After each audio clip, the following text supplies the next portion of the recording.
Quiero comenzar con una historia para empezar. Había una vez en un pueblo en el que abundaba el trabajo y la comida. Era un pueblo muy, pero muy próspero. Abundaba comida y trabajo. Pero de manera muy curiosa, en este pueblo había un hombre perezoso. Este hombre era tan perezoso que estaba ya a punto de morir de hambre.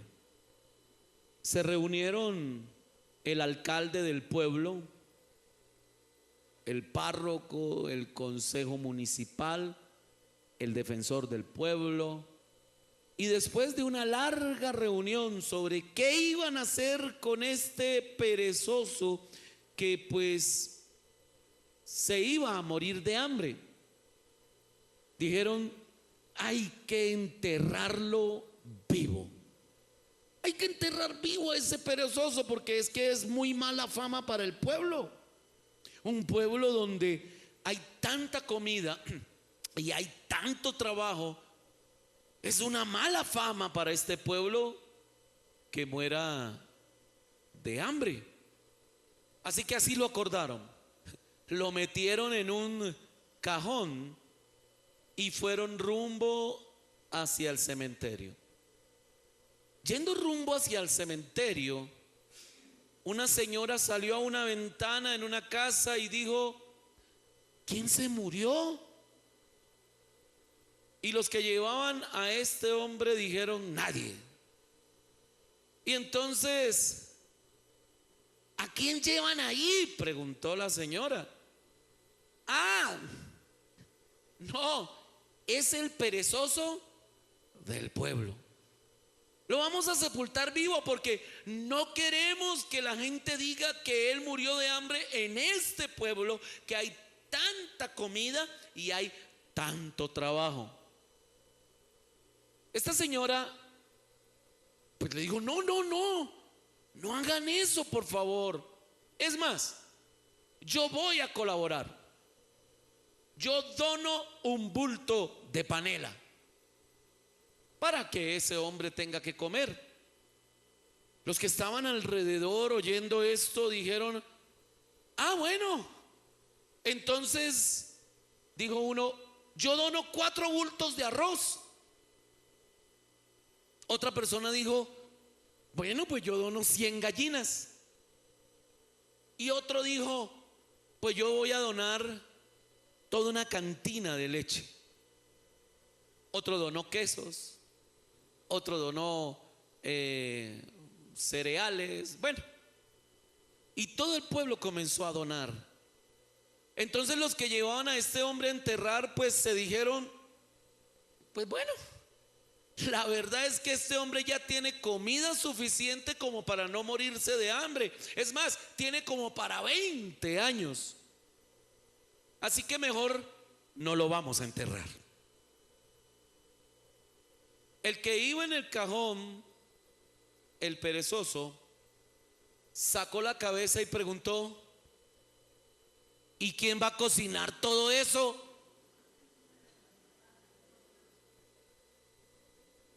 Y los que lo llevaban dijeron casi que a una sola voz: pues usted. A lo que el perezoso dijo: ah, no, continuemos con el entierro. Vamos, continuemos con el entierro. Y es que lo que quiero hablar en este día es acerca del valor del trabajo. La importancia que tiene en la vida cristiana el hecho de poder trabajar. Y a veces hay personas que me han dicho: pastor, qué alegría poder tener el trabajo que usted tiene. Y yo a veces les digo: pues si quiere cambiamos. Una semanita no más. Porque la gente dice: pastor, es que es tan bonito, es muy lindo que usted pueda trabajar y trabajar para Dios. Dicen, no, eso sería una bendición poder trabajar para Dios. Pues de eso se trata el mensaje que Dios ha puesto en mi corazón en este día. El mensaje de hoy le hemos titulado Trabajemos para Dios. Y quiero invitarle a abrir su Biblia en la segunda carta del apóstol Pablo a los tesalonicenses, capítulo número 3. Segunda carta del apóstol Pablo a los tesalonicenses, capítulo número 3, versículo 6.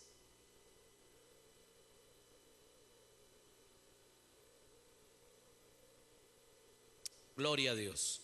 Mire lo que dice la palabra del Señor. Pero os ordenamos, hermanos, en el nombre de nuestro Señor Jesucristo, que os apartéis de todo hermano que ande desordenadamente, y no según la enseñanza que recibisteis de nosotros, porque vosotros mismos sabéis de qué manera debéis imitarnos. Pues nosotros no anduvimos desordenadamente entre vosotros, ni comimos de balde el pan de nadie, sino que trabajamos con afán y fatiga día y noche, para no ser gravosos a ninguno de vosotros. No porque no tuviésemos derecho, sino por daros nosotros mismos un ejemplo para que nos imitaseis. Porque también cuando estábamos con vosotros os ordenábamos esto: si alguno no quiere trabajar, tampoco coma. Porque oímos que algunos de entre vosotros andan desordenadamente, no trabajando en nada, sino entremetiéndose en lo ajeno.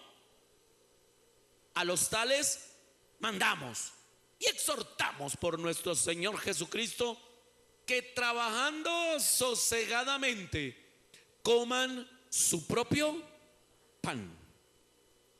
Y vosotros, hermanos, no os canséis de hacer bien. Si alguno no obedece a lo que decimos por medio de esta carta, a ese señaladlo, y no os juntéis con él para que se avergüence.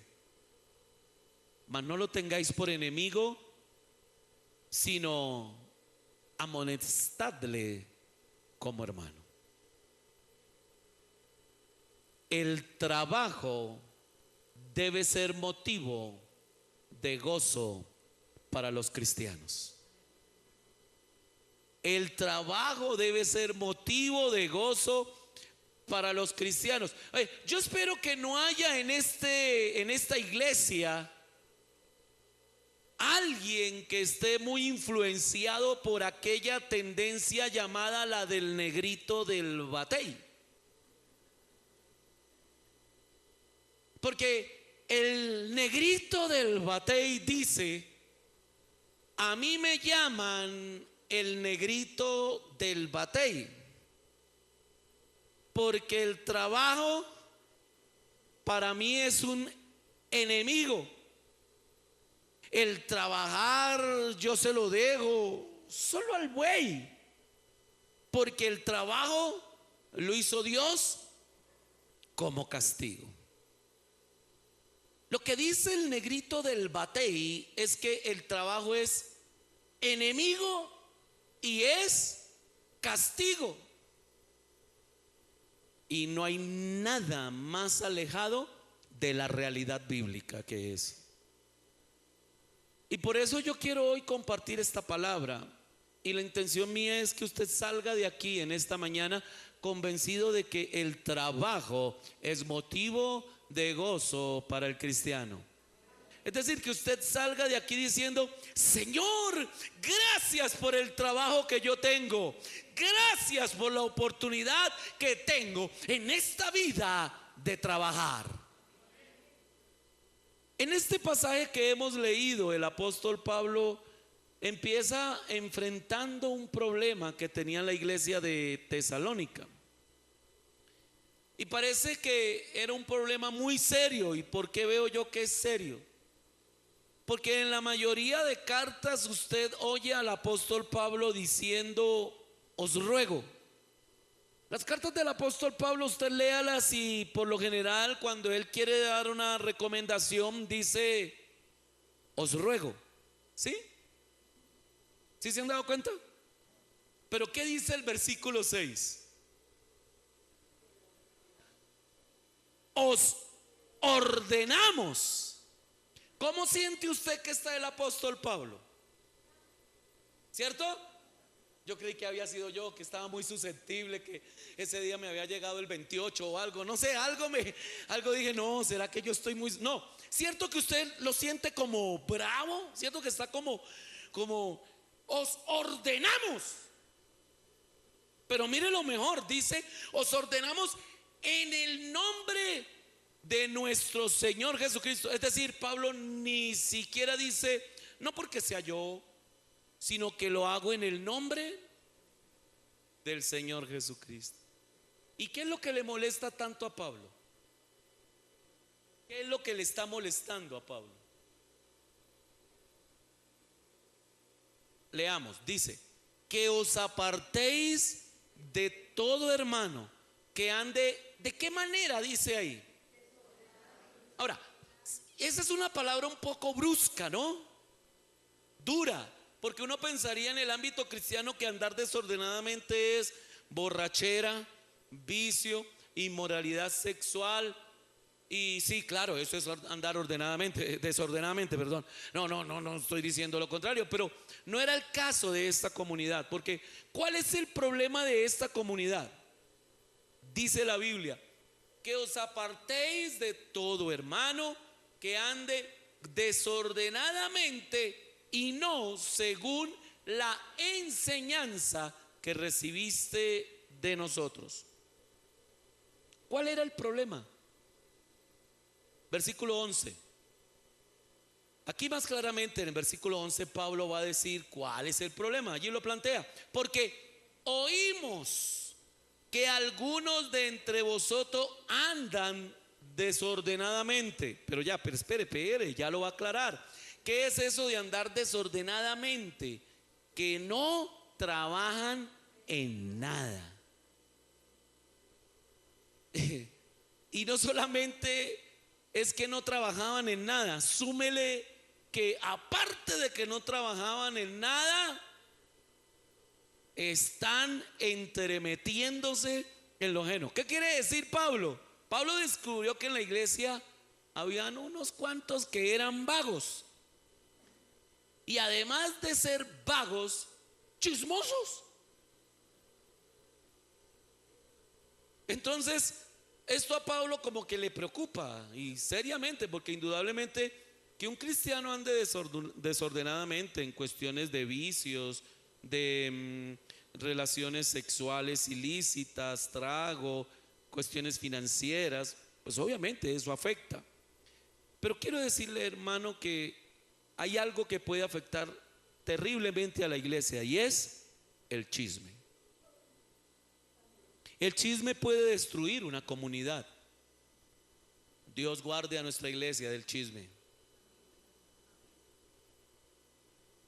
Tenga cuidado de esas personas que, como dice Pablo, se andan entremetiendo en lo ajeno, es decir, metiéndose en lo que no deben.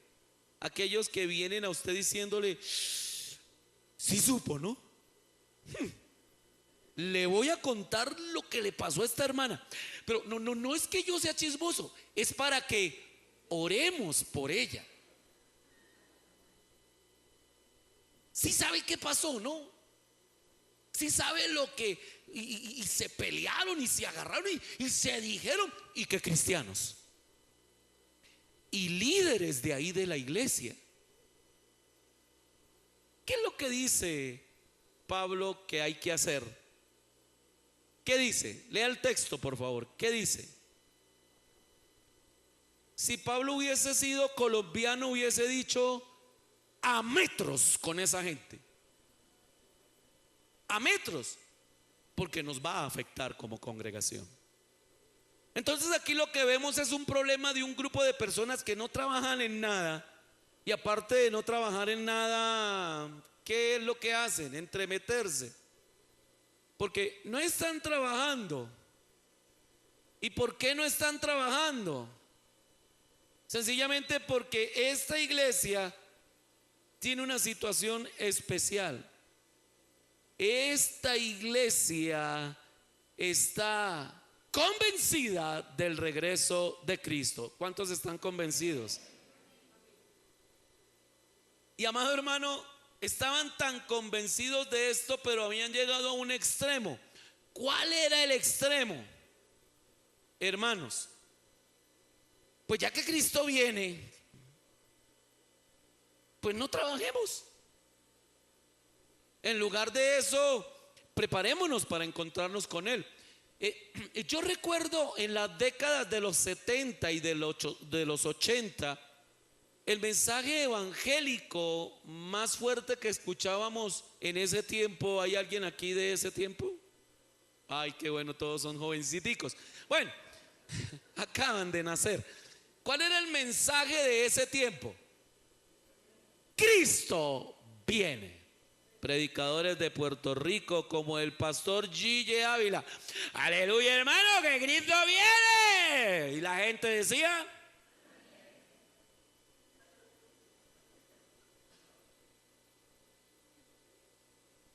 en esta congregación no hay problema de burlarse de los muertos, ¿sí o no? Además, no me estoy burlando, es un hombre de fundamentos para nuestra iglesia.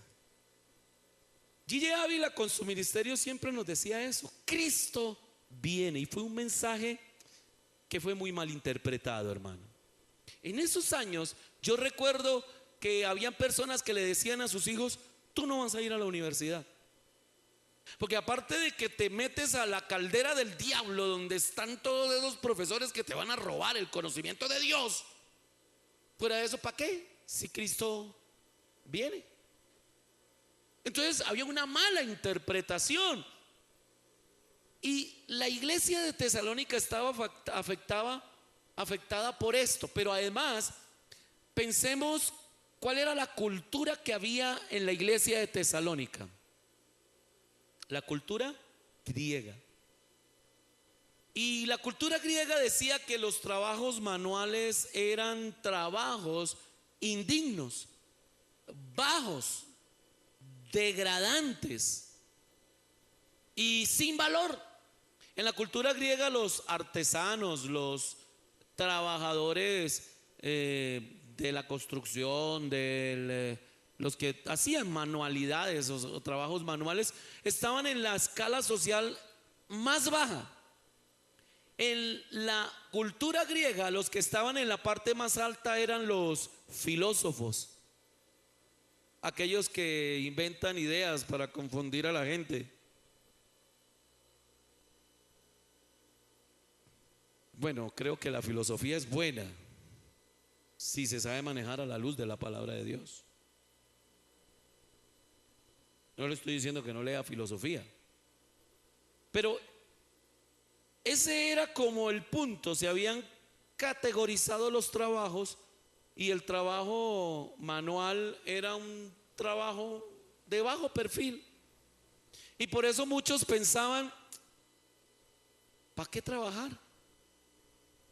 Pues si eso es así, si vamos a estar en la escala más baja, nuestro trabajo no vale, porque pues ¿para qué trabajar si además Cristo ya viene? Y no solamente no trabajaban, sino que iban de casa en casa diciendo: eso no trabaje. Oye, deja ese trabajo, ¿para qué? Cristo viene. Mejor preparémonos porque Cristo viene. Oye, deja de estar vendiendo allá productos en abastos o en la tienda o en el mercado. Mejor preparémonos porque Cristo viene. Ya no fabriques más prendas de vestir, ya no hagas lo que haces porque Cristo viene. Entonces, la iglesia se estaba deteriorando realmente. La iglesia estaba siendo afectada, había necesidades, dificultades para la papita, por obvias razones. Y hay muchos, hermanos, hoy en día en que definitivamente parece ser que las cosas no han cambiado. Porque hay muchos, inclusive cristianos, que cuando se refieren al trabajo lo ven como un mal necesario. Hay algunos que no disfrutan su trabajo, sino que lo aguantan. Es decir, vienen a la reunión hoy domingo y están ahí pensando, diciendo: uy, mañana lunes, y tener que trabajar. Y están pensando: uy, Dios mío, ¿qué estaré yo pagando? Su casa, su arriendo, porque me toca ir a trabajar. ¿Por qué? Casi que ya se parecen al negrito del batey, que están viendo el trabajo como si fuera un enemigo o como si fuera un castigo. Y en el peor de los casos, algunos lo ven como un estorbo. El trabajo es un estorbo para prepararse para el regreso de Cristo. Y Dios nos guarde en esta iglesia. Dios nos ayude a mantener una ética bíblica acerca del trabajo, y Dios nos ayude a entender que el trabajo dignifica al ser humano, que el trabajo es una bendición de Dios. Gracias, Señor, por el trabajo que nos has dado. Dele gracias con un aplauso al Señor. ¡Aleluya! Así que la primera verdad que quiero que quede en su corazón es esta. Primero, el trabajo forma parte del plan de Dios. Bueno, le voy a dar otra oportunidad. Dígalo conmigo. El trabajo forma parte del plan de Dios. El trabajo es una bendición. Por eso Pablo les dice: mire, cuando estuvimos allá les enseñamos el valor del trabajo. Y tenemos que entenderlo así, hermano. Que Dios nos guarde. Y esto que voy a decir, por favor, no me vaya a malinterpretar. Lo que voy a decir lo digo con amor y lo digo con mucho respeto. Lo digo, pero que Dios nos guarde de malos gobiernos, de esos gobiernos que son corruptos, que se roban la plata. Que Dios nos guarde. Bueno, en Colombia parece que Dios nos está dando una lección con los corruptos, ¿no?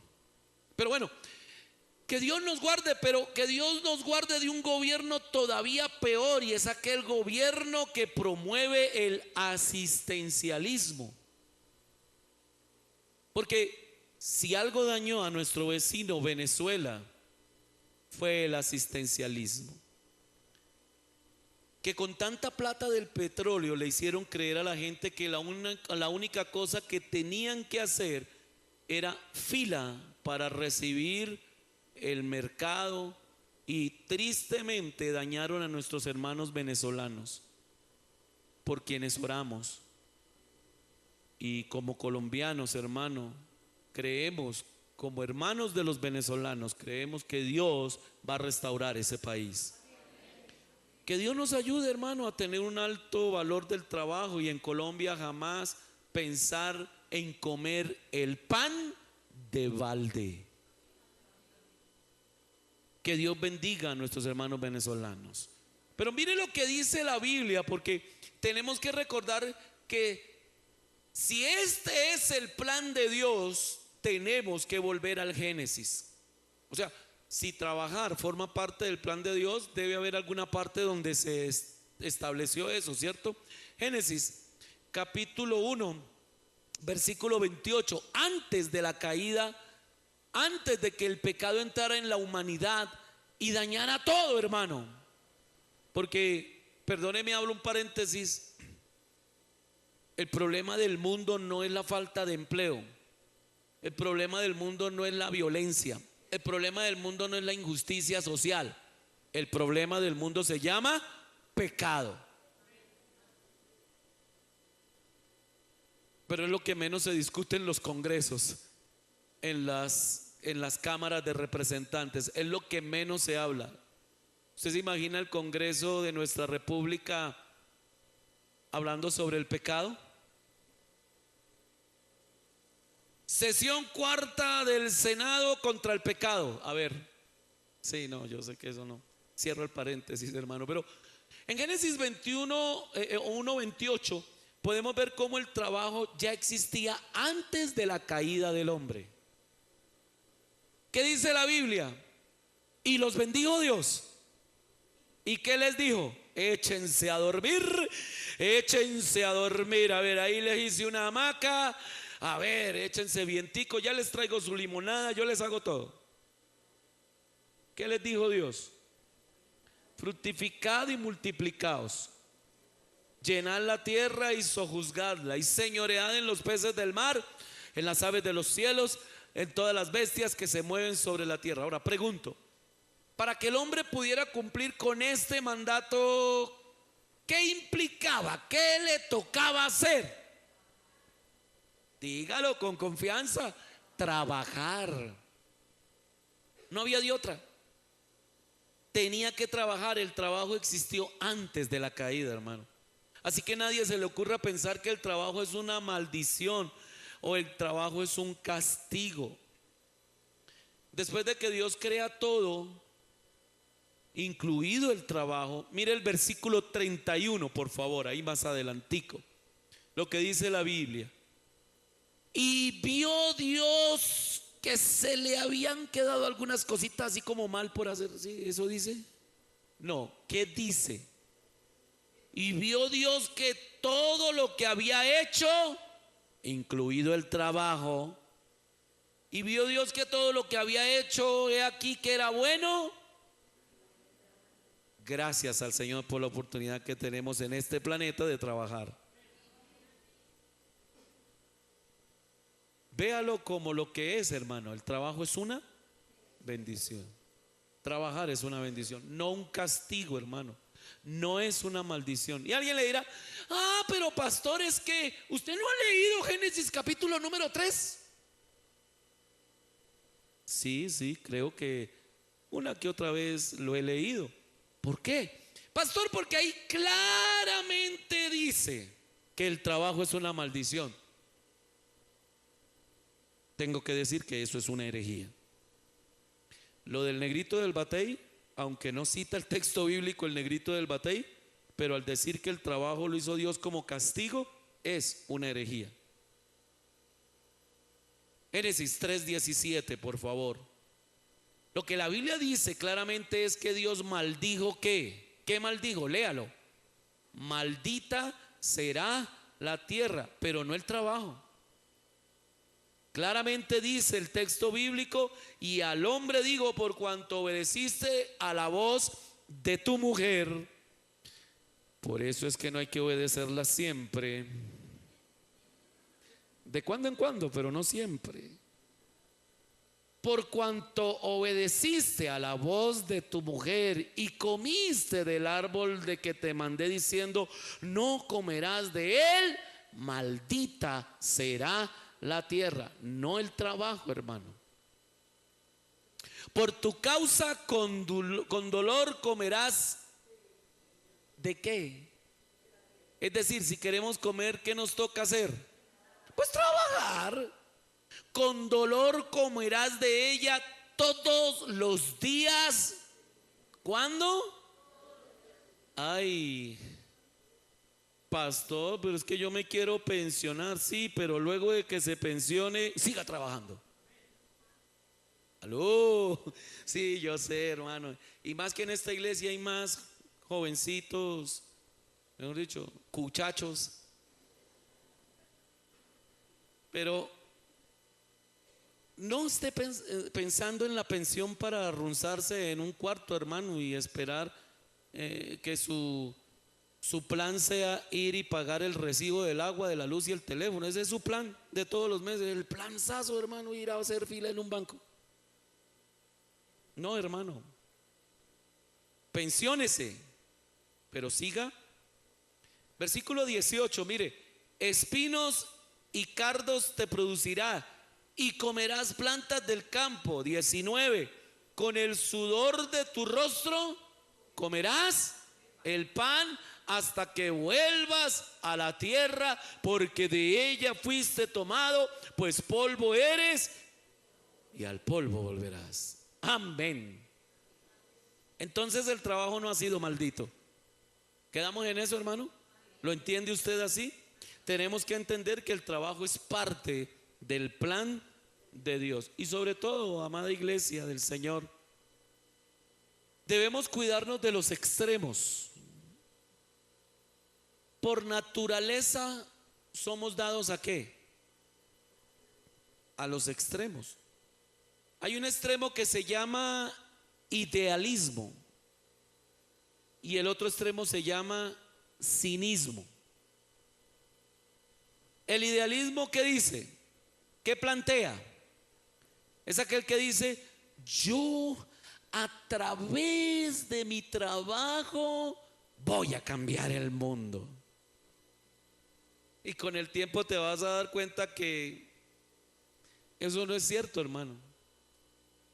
Pero ¿cuál es la posición del cinismo? ¿Qué dice? Trabaje o no trabaje, el mundo no va a cambiar. Ahora, ¿cuál es la postura bíblica, hermano? La postura bíblica, el plan bíblico sencillamente es creer que voy a trabajar para poder comer, para poder subsistir en esta tierra, pero que igualmente la tierra va a producir cardos, va a producir espinos, es decir, que el trabajo no será fácil. Porque es que lamentablemente vivimos en una cultura y en una sociedad del facilismo. Hoy los pelados quieren tener lo que a nuestros abuelos les costó 30 años tener. Usted ve que nuestros abuelos, nuestros papás, su primer carro lo lograron tener a los 50 años. ¿Sí sabía eso? Pero hoy todo lo quieren fácil. Y peor, la televisión lo aprueba. O sea, la televisión no solo lo aprueba, lo enseña.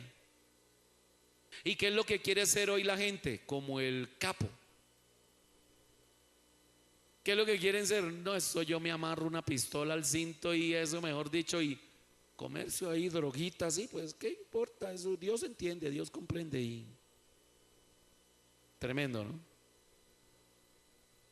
Pero trabajar no será fácil. Pues yo creo con todo mi corazón, amado hermano, que aunque no cambiemos el mundo, podemos hacer un mundo mejor por medio de nuestro trabajo. Es muy diferente. Lo que tú haces con tu trabajo hace un mundo mejor. Lo que tú haces con tu trabajo hace un mundo mejor. ¿Qué seríamos si tú no trabajaras en lo que trabajas, hermano? Tu trabajo es una bendición y es lo primero que coloco ahí en la diapositiva. Usted debe saber eso. ¿Qué sería de nosotros si ahorita cuando saliéramos no hubiera quien hubiese cocinado ahorita lo que usted se va a comer ahorita más tarde en ese restaurante? Alguien está por allá preparando la comida para que usted ahorita llegue a ¿qué? Sí, pastor, si termina temprano porque el domingo pasado y el anterior, ay. El mundo es mejor por medio de nuestro trabajo. Mi trabajo es el lugar donde Dios me coloca para cumplir el llamado de Dios. Allí donde usted está, hermano, allí donde Dios te ha puesto no solamente para ganarte el pan diario, estás ahí para que se cumpla el plan de Dios en ese lugar. Mire, cuando uno ve la Biblia, uno ve que esos grandes héroes de la fe, ¿sí se acuerda de ellos? No fueron necesariamente predicadores, pero todos que sí fueron trabajadores. A ver, pensemos en Abraham. ¿Cuál fue el trabajo de Abraham? Porque para que vaya sabiendo, el trabajo de Abraham fue ganadero, ¿no? El hombre tenía vacas, ovejas, camellos, tenía de todo, era ganadero, hermano. Pero la Biblia lo llama el padre de la fe, ¿cierto? Ahora pensemos en el rey David.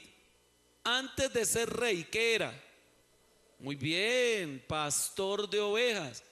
Y luego tuvo un ascenso de pastor, pasó a rey, ¿no? Tengo esperanza, ¿no?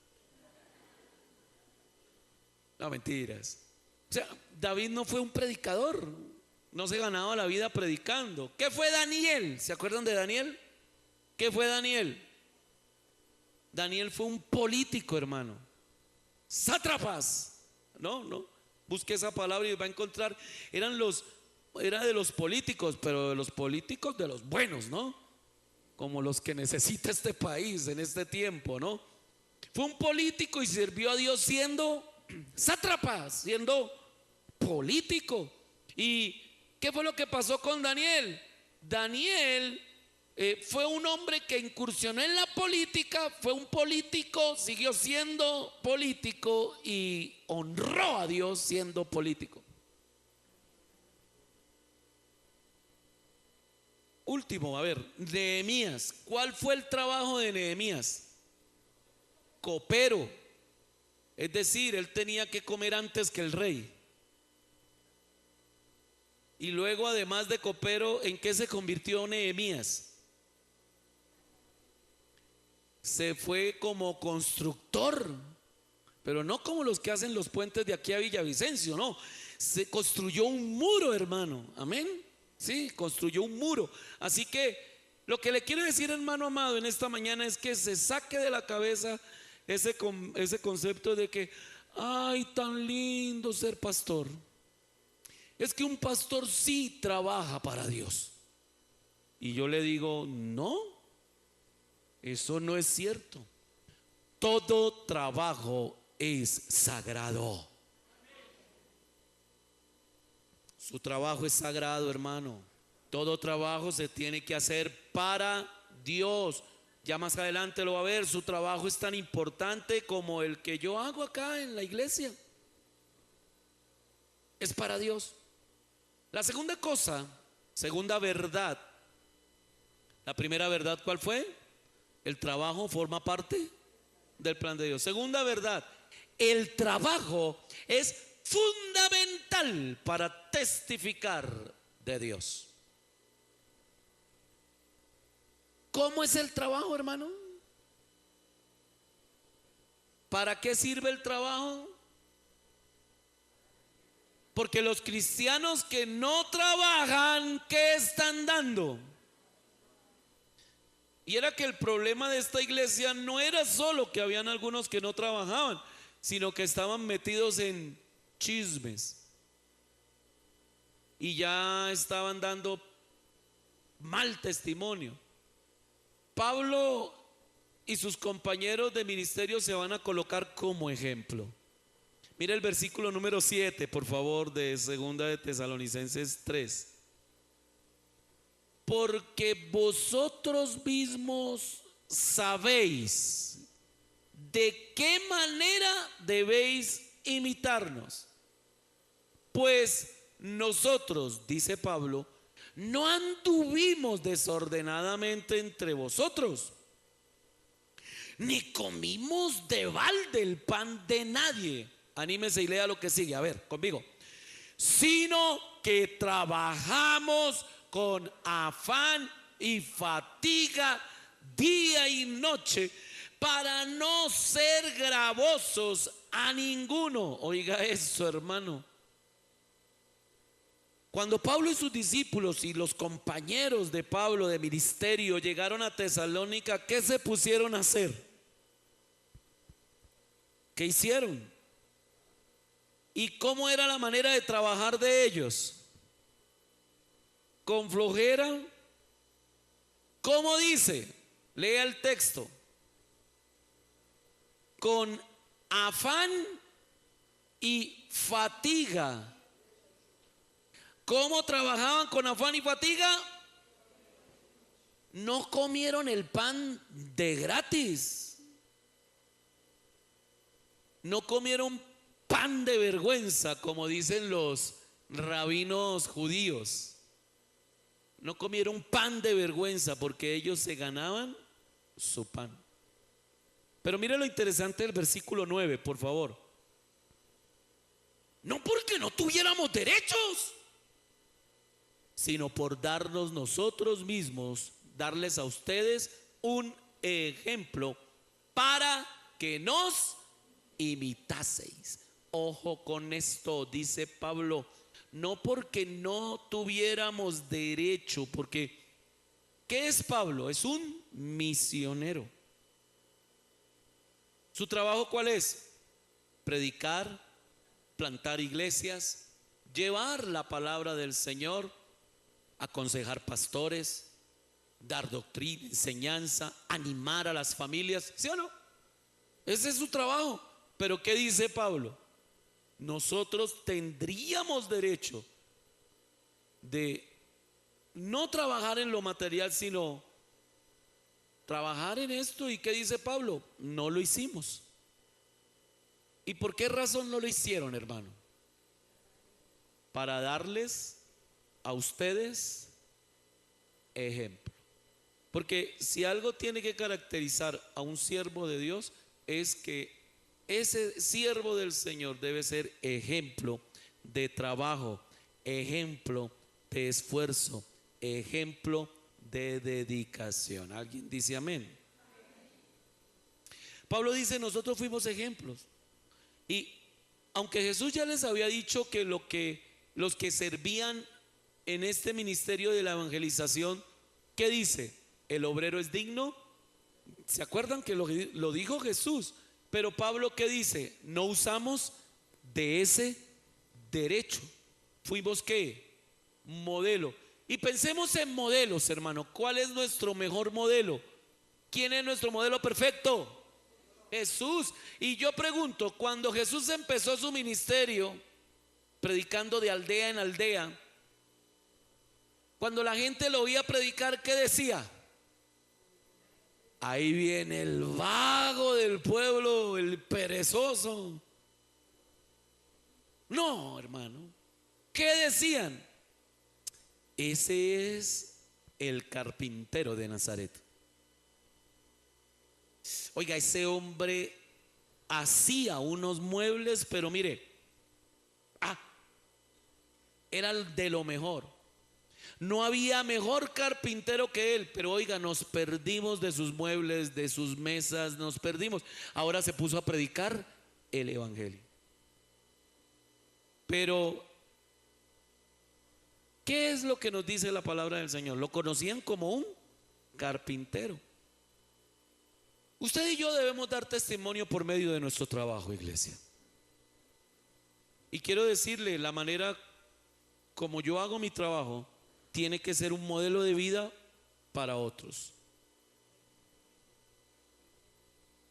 El mundo tiene que conocer que los cristianos son modelo de trabajo.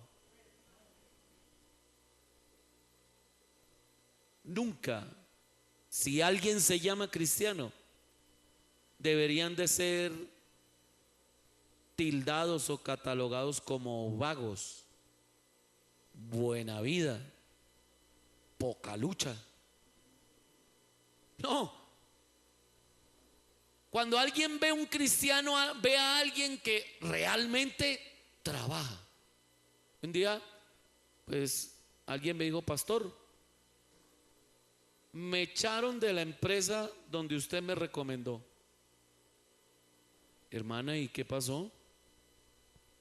No, usted me mandó a esa empresa y el dueño dice que es cristiano. Y yo sé que él es cristiano. Y no, me echaron por amor, por mi amor a Jesucristo. No, pero cuénteme qué pasó, hermana. No, yo iba de puesto en puesto a cumplir la gran comisión y predicaba el evangelio. Y me llamaron y me dijeron: oiga, usted va de máquina en máquina predicando y eso no es para lo que le pagamos aquí. Así que me hace el favor, y hasta hoy trabaja y ya no la necesito más. Imagínese, pastor. Y dice que cristiano. Ese tipo no es cristiano. Le dije: hermana, yo hubiera hecho exactamente lo mismo. De hecho, le dije: hermana, una vez me tocó hacer eso en Citibank y mi esposa es testigo de eso. Como jefe del área de cartera, me tocó sacar a un cristiano que había metido allá, hermano. Qué pena. Así es un pastor. Y le digo: yo hubiera hecho lo mismo, porque a usted la llamaron, fue a trabajar en la máquina fileteadora que le pusieron a manejar, hermano. Si usted quería predicar el evangelio en la hora del almuerzo o en los descansos, pero cuando usted va a ese lugar, la idea es que usted trabaje, hermano. A usted le echaron por floja. Porque es que, amado hermano, a veces creemos que eso es lo que vamos y eso no es lo que realmente deberíamos ir. Usted, donde quiera que Dios lo haya colocado, de testimonio, siendo el mejor trabajador, siendo la mejor trabajadora, el más esforzado, el más puntual, el que llega temprano, el que se va tarde, el que rinde más, el que da la milla adicional. Eso lo dice la Biblia, no lo estoy diciendo yo, hermano, lo dice la palabra del Señor. Tenemos que ser conocidos por eso. Bueno, gracias a Dios que esa es la excepción, porque la mayoría de las personas que he recomendado a uno lo llaman y le dicen: uy, pastor, mándeme otro así. Un trabajador que llega temprano, que está atento a lo que se le manda a hacer. Pastor, mándeme otro así. De vez en cuando uno pregunta, cuando ha recomendado a alguien, ¿no? ¿Y cómo le va con tal persona? No, hermano, es un modelo de trabajador. Así que, hermanos, yo les quiero invitar a que no separemos la vida. Escúcheme esto que le voy a decir, que es muy importante en esto que estoy tratando con usted. Porque a veces tenemos la vida fraccionada entre lo que llamamos secular y lo que llamamos sagrado. Porque es que hay algunos que dicen: pastor, yo de lunes a viernes estoy trabajando en lo secular, y en el fin de semana pues trabajo para el Señor. De lunes a viernes le trabajo al patrón ese que es un explotador, que me da mala vida y que no sé qué. Pero sábados y domingos pues vengo aquí y le trabajo al Señor. Y yo le pregunto, escúcheme, ¿por qué no le trabajas mejor todos los días al Señor? No, pastor, yo no puedo estar en la iglesia. No. Colosenses capítulo 3 versículo 23. Escuche esto, hermano. Esto nos va a abrir un poco más nuestros ojos para dejar de pensar que tenemos dos vidas: la secular y la sagrada o comprometida con Dios. Pablo dice: y todo lo que hagáis. Ahora piensa en su trabajo, ¿no? Todo lo que hagáis: cocinar, coser, limpiar, ser abogada, ser abogado, médico, ingeniero, enfermero, todo lo que hagáis, todo lo que tú hagas, ¿cómo hay que hacerlo?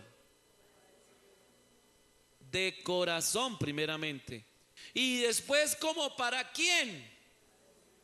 Es decir, lo que usted y yo tenemos que hacer si queremos encontrar gozo en nuestro trabajo es no cambiar de trabajo. No cambie de trabajo.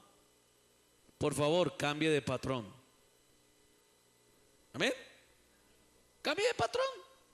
¿Cómo así, pastor, que no cambie de trabajo, pero cambie de patrón? Sí, tu patrón ya no es el que te firma el cheque cada quincena o el que él te da órdenes en una empresa. Tu patrón ahora tiene que ser Dios. Trabaja para Dios, sirve para Dios, hagas lo que hagas, hazlo para el Señor, porque esa es la manera como vas a estar dando testimonio. Si lo que quiere, hermano, es bendecir a otros, hágalo con su trabajo. Pero se lo voy a decir en una palabra. Escuche esto. Este es el púlpito que a mí me dieron para predicar el mensaje. El púlpito tuyo es tu oficina, tu máquina de coser, tu fileteadora, tu trapero y escoba. Eso es el púlpito desde el cual usted ha sido colocado por Dios para que allí dé testimonio. Entienda eso. Dios te lleva allí, a esa empresa, a ese lugar, porque hay alguien allí que necesita ver la luz de Jesús. Y Jesús, la esperanza que tiene, la ha puesto en ti. Miren qué responsabilidad. Convierte tu trabajo en el lugar donde das testimonio. Amén. Así que Dios nos llamó a hacer testimonio. Tercero, la tercera verdad, última verdad, es que el trabajo es una fuente de la bendición de Dios. Lo voy a decir de nuevo. El trabajo es una fuente de la bendición de Dios. Ahora, por supuesto que la fuente de toda bendición es Dios. Y Dios en su sabiduría, en su soberanía, ha establecido, hermano, que el mecanismo por medio del cual va a llegar a la mayoría de las bendiciones, ¿cuál es? Trabajar. Es su trabajo. No hay otra forma. Dios no promueve la corrupción. Dios quiere que prosperemos. Gracias, hermano. Me tiene compasión porque me ve aquí afanado por el trabajo, ¿cierto? Dios quiere que prosperemos y para eso inventó el trabajo. Por eso Pablo aquí toca un tema bien crítico y bien delicado. Escuche esto. Versículo número 10. Es un texto que usted ha citado de muchas formas y de muchas maneras. Versículo 10. ¿Qué dice? Porque también cuando estábamos con vosotros os ordenábamos esto. Es decir, esto que Pablo les está escribiendo por carta, ¿es nuevo para ellos? Es como la quinta vez que se los tiene que decir. Pablo era alguien que repetía predicaciones para que la gente entendiera. Dice, escuche, lea. Porque también cuando estábamos con vosotros os ordenábamos esto: si alguno no quiere trabajar, tampoco coma. Y ojo con este texto. Si alguno no quiere trabajar, tampoco coma. Tengo que hacer algunas aclaraciones. Espéreme un momento. Fácilmente uno podría pensar entonces que todo aquel que pasa hambre porque es vago. ¿Es verdad eso? Vivimos en un mundo caído. Vivimos en una sociedad que es injusta. Y yo pastoreo hermanos que trabajan, pero aún así hay días que no tienen para comer. Pero trabajan duro. ¿Por qué? Porque no les alcanza. Porque lo que trabajan escasamente cubre el arriendo, los servicios, sus transportes, y no les alcanza. No es que no estén comiendo porque sean vagos, sino porque esta vida es injusta.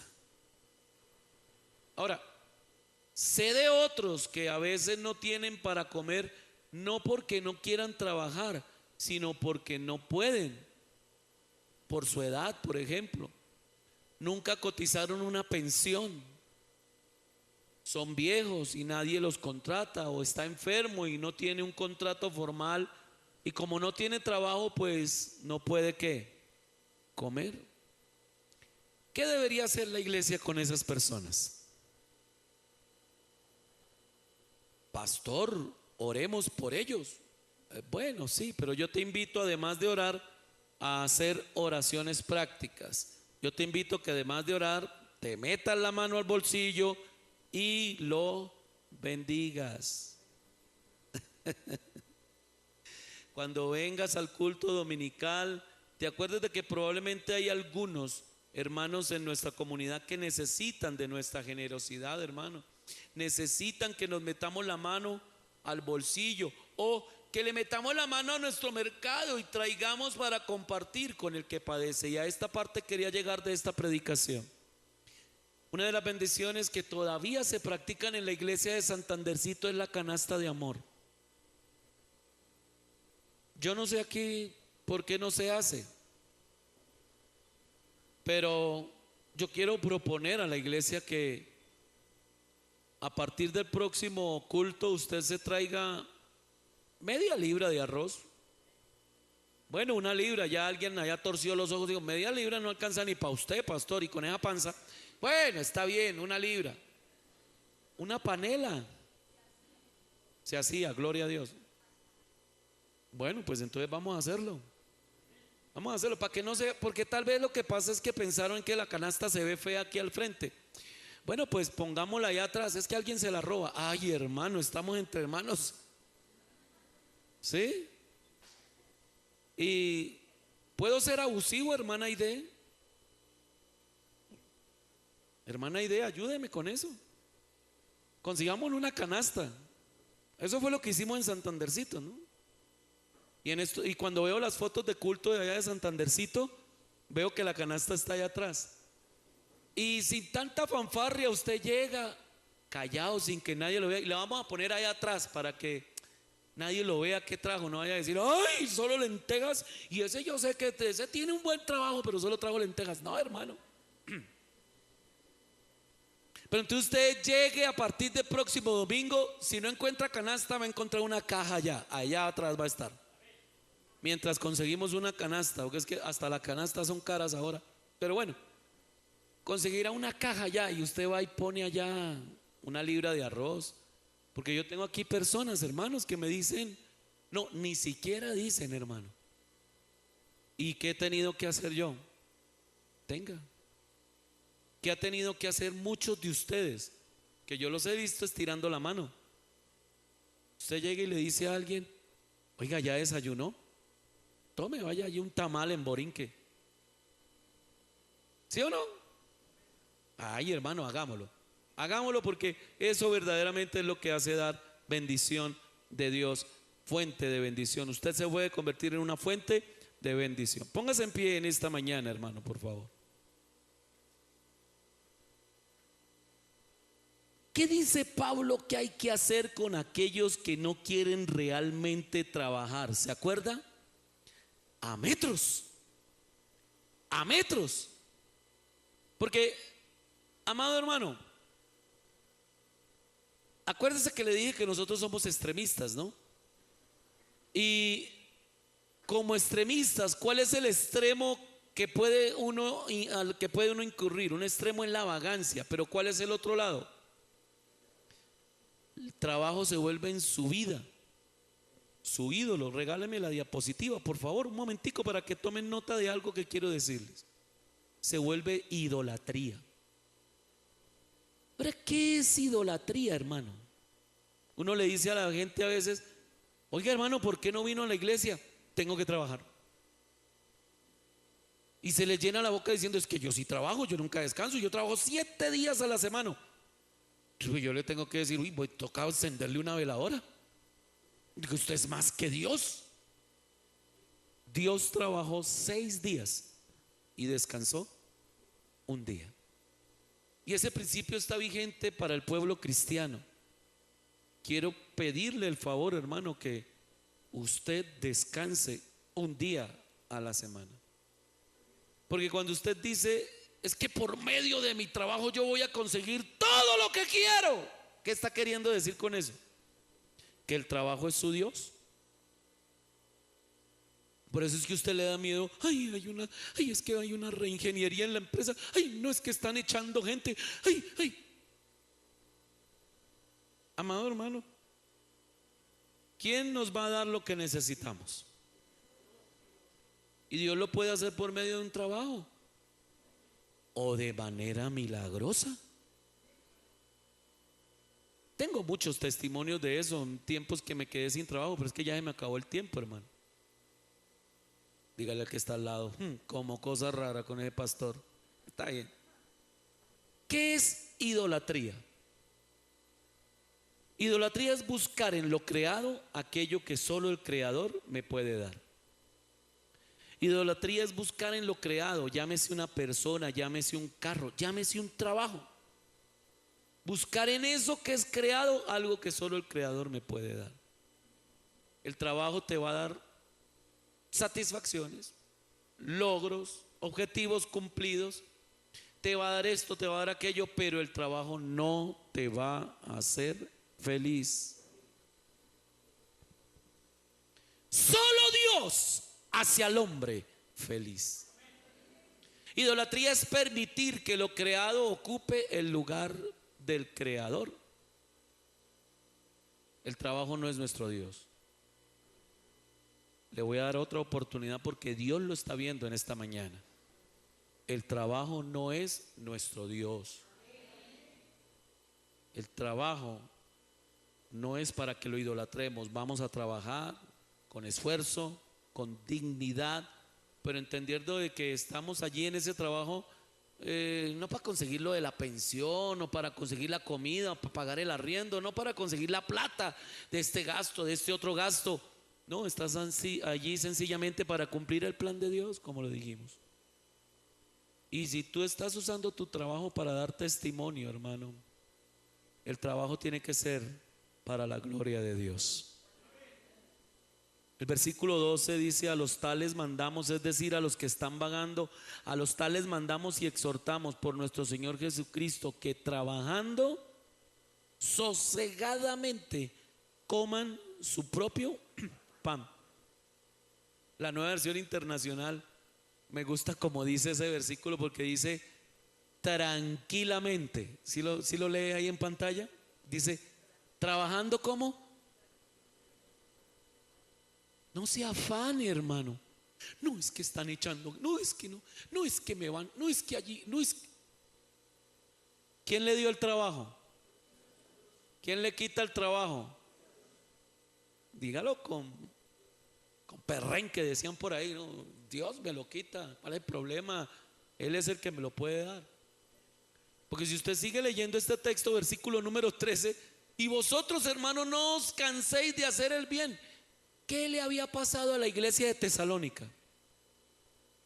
Como no tenían para dar, porque no trabajaban, ¿en qué se volvió la iglesia de Tesalónica? En una parranda de mendigos, necesitados. Miren hasta dónde puede llegar el problema, hermano. Lo terrible que puede ser. Y el versículo 14, hermano: si alguno no obedece lo que decimos, ¿qué hay que hacer? Y pues yo tengo que cumplir con esta palabra. Por eso en esta mañana quiero señalar, no, mentiras, no voy a señalar a nadie. Porque mire lo que dice en la Nueva Versión Internacional, versículo 14, por favor, ayúdame. Si yo tuviera que obedecer hoy, tendría que obedecerle. ¿Qué dice la Nueva Versión Internacional? Si alguno no obedece las instrucciones que les damos por esta carta, denúncielo. ¿Cómo es que hace el de la televisión? No se quede callado. Entonces el próximo domingo cumpliré esta palabra. Ya tenemos el listado, ya me lo pasaron, tenemos identificado y los vamos a... No, mentiras. Venga, no, si no vienen a culto, no, digo, sin amenazas, ¿cómo ir amenazándolos, no? Esto es una iglesia trabajadora. Esta es una iglesia trabajadora. La iglesia cristiana, el Nazareno, se caracteriza porque sus integrantes son hombres de trabajo, mujeres de trabajo. ¿Hasta cuándo vamos a trabajar? ¿Hasta que salga el cheque de Colpensiones? ¿De Colfondos? No, hermano, vamos a trabajar siempre. Juan capítulo número 5, versículo 17, dice la palabra del Señor.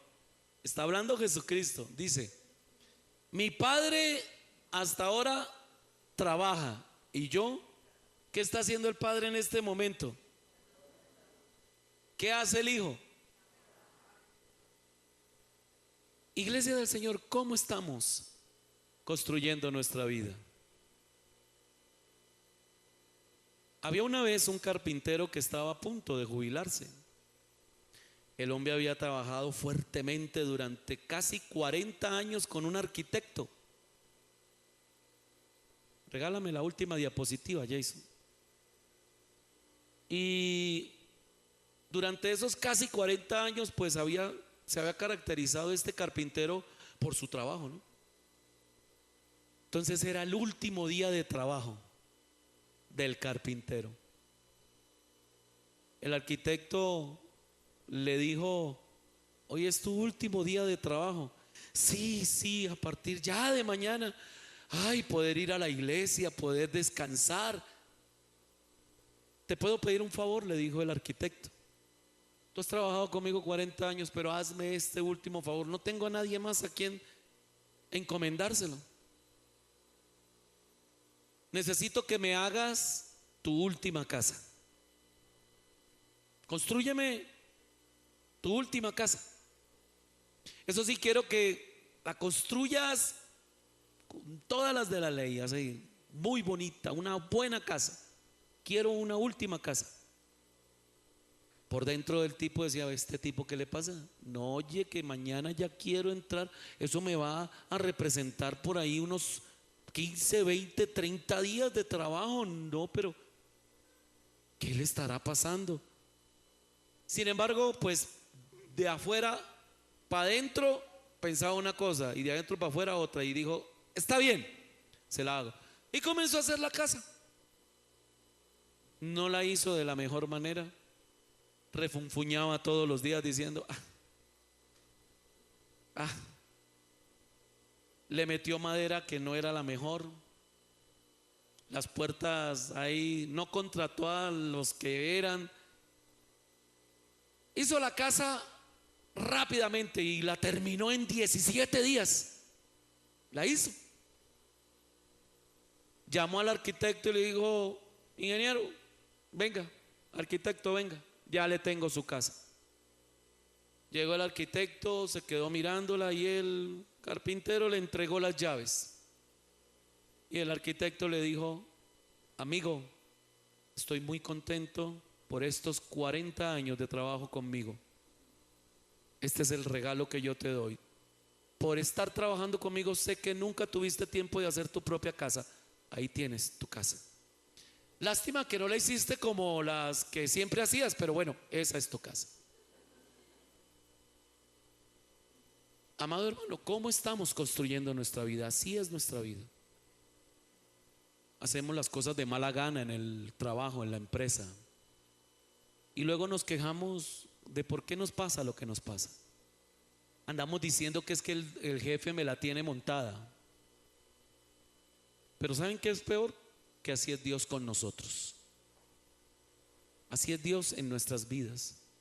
El Señor nos dio los mejores materiales, nos dio los mejores hijos, nos dio la mejor familia. Y un día usted llegó y le dijo: Señor, mire, aquí está esto, y el Señor te está devolviendo las llaves y te dijo: eso fue lo que tú construiste. Disfrútalo el resto de tus días en la tierra. Vamos a trabajar para el Señor. Amado hermano, no hagamos las cosas de mala gana. Cierre sus ojos. Pregúntate: ¿cómo estoy haciendo mi trabajo? ¿De qué manera lo hago? ¿Cuál es la actitud frente a lo que yo estoy haciendo? Pregúntate, ¿realmente estoy trabajando para Dios? Piénsalo un momentico ahí. Yo sé que se me han ido 15 minuticos ya de su tiempo, pero quiero saber si en esta mañana hay en este lugar alguien que venga por primera vez a la reunión. ¿Hay alguien que venga por primera vez a esta reunión? Levánteme su manito ahí, por favor, si hay alguien que viene por primera vez a esta reunión. Bien, eso quiere decir que todos los que han venido en esta mañana son conocedores de la palabra del Señor y por tanto están dispuestos a cumplir lo que hoy ha predicado, no este tipo, Dios para su vida. Y usted se compromete a que trabajemos para Dios.